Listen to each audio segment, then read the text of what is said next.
There's a lot more to this famous face than meets the eye. Welcome to Ms. Mojo, and today we're taking a look at the tragic life of Marilyn Monroe. What makes you so sad? I think you're the saddest girl I ever met. The first man never said that. I'm usually told how happy I am. That's because you make a man feel happy. For this video, we're examining the history of Hollywood's most famous starlet, whose life was over much too soon. Just one of those things. Go on, tell me some more. It won't be surprising to learn that Marilyn Monroe wasn't the name she was born with. Her given name was Norma Jean Baker, and she was born and raised in Los Angeles, California, always with the shadow of Hollywood looming over her. For the earliest years of her life, she was raised by her mentally ill mother Gladys, and though the identity of her father has been speculated, even she never knew for certain who he was, and he never attempted to be a part of her life. What about it, ladies? Better not. By all accounts, Monroe's time spent with her mother was not happy, and when Gladys had a breakdown and received a diagnosis of paranoid schizophrenia, a condition that was poorly understood in the 1930s, Monroe was taken into foster care. She spent the next 10 years of her life shuffled around various foster homes and families, and became incredibly shy after she was abused by her caregivers. Aged 16, she married a sailor and became a housewife, never finishing high school. It was during the Second World War that Monroe got her big break. As part of the war effort, she went to work at a factory and met a photographer, David Conover, who was taking morale-boosting pictures of women at work. After this, she began doing modeling work and was signed to an agency, dyeing her hair blonde and changing her name to Marilyn Monroe to be more appealing. Oh, do you feel the breeze from the subway? Isn't it delicious? Marilyn came from Marilyn Miller, a Broadway star big in the 1920s, who was only 37 when she died, a year older than Monroe herself was at the time of her death, while Monroe was her mother's maiden name. Despite maintaining this connection with her mother, who was institutionalized by this point, Monroe's agent made her pretend her mother was dead. You still mad at me? I don't understand. People dying, and people just standing around. Don't you care? By 1946, she'd signed to 20th Century Fox, though they didn't think much of her at first. She didn't get one role in the first 6 months of her contract, and spent her days learning about acting rather than actually doing any. Hi, Evie. Hi, small change. Eventually, though, the studios realized they had something special on their hands, and Monroe quickly proved to be a hit at the box office. Young lady, you don't fool me one bit. I'm not trying to, but I bet I could. 6 years of hard work later, she'd built up to receiving top billing, starring alongside Jane Russell in the classic Gentlemen Prefer Blondes, which, along with their other starring roles, earned both of them stars on the Hollywood Walk of Fame. A kiss on the hand may be quite continental, but diamonds are a girl's best friend.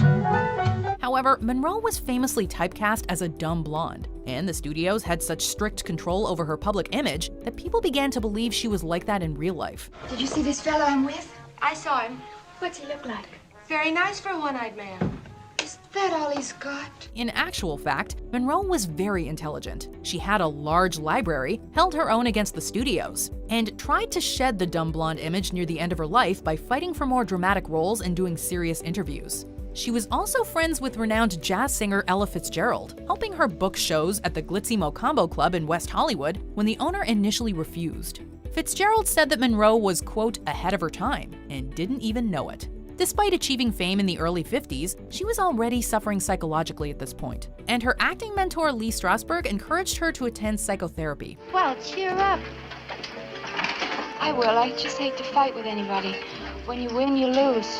She had many existing mental health problems like depression and anxiety, intensified by the life of a movie star and the pressure she was under. These problems were made worse by substance abuse issues. I don't want you to think I'm a drinker. I can stop anytime I want to, only I don't want to, especially when I'm blue. We understand. All the girls drink. It's just that I'm the one that gets caught.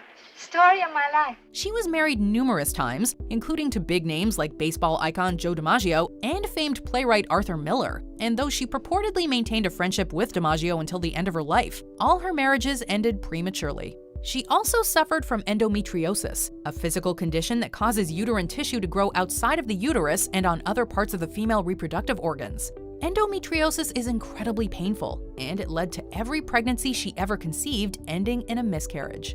As Monroe's career went on, she began to earn a reputation for being difficult to work with, frequently turning up late to set and intoxicated. Get this stuff a-flowing and make the desert blue. Well, flow it slow. We only got the one bottle. There you are. Put that in your thoughts and see how they come out. She was prescribed many different medications, including the barbiturates which she ultimately overdosed on in August 1962, found dead in her home in Los Angeles by her housekeeper.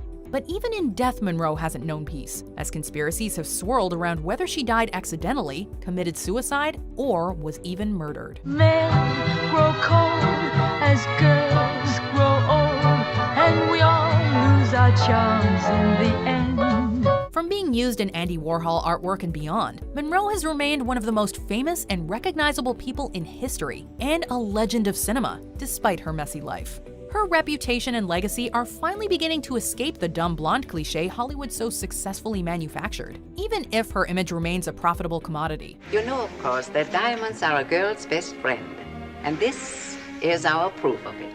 Before we continue, be sure to subscribe to our channel and ring the bell to get notified about our latest videos. You have the option to be notified for occasional videos or all of them. If you're on your phone, make sure you go into your settings and switch on notifications. Hugh Hefner was interred next to Monroe after his death in 2017, despite the fact that in 1953, the very first issue of Playboy published nude photos of Monroe from her modeling years without her permission. And X-rays of Monroe have also been sold at auction, with many news outlets publishing them and running with the story that they prove she had plastic surgery. You hear about Marilyn? Poor thing. It's very upsetting. Can't say I'm surprised. A few things I know about her. You just don't imagine her ever being alone. She was so famous. Some people just hide in plain sight. Despite the sad story of her life and death, she was nonetheless a world-famous actress who performed admirably in beloved and iconic movies, and continues to inspire. Check out this other recent clip from Ms. Mojo, and be sure to subscribe and ring the bell to be notified about our latest videos.